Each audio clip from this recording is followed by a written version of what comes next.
চৈতন্য চরিতামৃত বললেন, সেই কুণ্ডে নিত্য কৃষ্ণ রাধিকার সঙ্গে জলে জল কেলি করে তীরের রসরঙ্গে। চৈতন্য চরিতামৃত বললেন, এই কুণ্ডে যে একবার করে যান, তারে রাধা সম প্রেম কৃষ্ণ করে দান। কুণ্ডের মাধুরী যেন রাধারো মাধুরী, কুণ্ডের মহিমা যেন রাধারো মহিমা। রাধা রাধা রাধার মহিমা দেখবে মা। বৃন্দাবনে যাবে, বৃন্দাবনে গেলে এই বিশেষ কয়টি কাজ করতেই হবে জীবকে।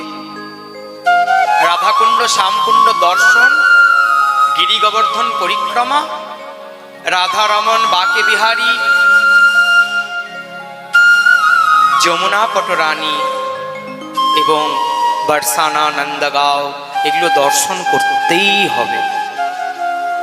নিধুবন, তাহলে রাধাকুণ্ড, রাধারানী। বৃন্দাবনে কৃষ্ণের কথা বলো, কিছু নাই, সাধা। একটা কথা মনে করো তো, ভাবো আমাকে এক বাবা, এত মনে করো সনাতনকেই আমি একটা বড় সুন্দর চেয়ে এক লিখে, যেখানে টাকার অঙ্কটা লিখে সেখানে এক লিখে দিলাম। লিখে সনাতনকে বললাম, সনাতন তুমি একটা কাজ করো, যত শূন্য দেবে তুমি তোমার মতন করে শূন্যটা লাগিয়ে নেবে। কাগজটা তাকে হাতে দিয়ে দিলাম, সে নিয়ে গিয়ে সেখানে তার মতন করে শূন্য বসিয়ে দেবে।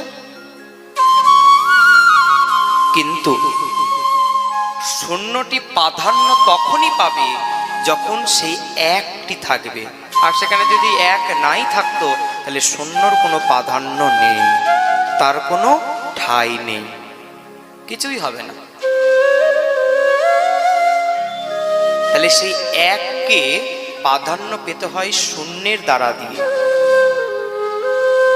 10 তখনই বলবেন যখন একের পাশে শূন্য বসবে, তখনই তো মানুষ 10 বলে। যদি এক একা থাকে তাহলে তাকে একই বলবে। তাহলে বুঝবার কথা হলো যে বৃন্দাবনে কৃষ্ণ আছে ভালো কথা, কিন্তু রাধারানীর মহিমা যে জানে না, তার বৃন্দাবনে গমন হয় না। বৃন্দাবনে যেতে গেলে রাধারানীকে ভালোবাসতে হবে, রাধারানীর চরণতলে পড়তে হবে, বৃন্দাবনে পড়ে রাধারানীকে ডাকতে হবে, রাধারানীকেই ডাকতে হবে। কেন? ওই যে প্রেম ভক্তি চন্দ্রিকা নামক গ্রন্থ বলে দিচ্ছেন যে একবার শুধু চিৎকার করে বলো, রাধে রাধে রাধে। রাধা নামে কৃষ্ণ এসে বাধা পড়ে যায়, রাধা রাধা রাধা। তাহলে কি বলতে হবে?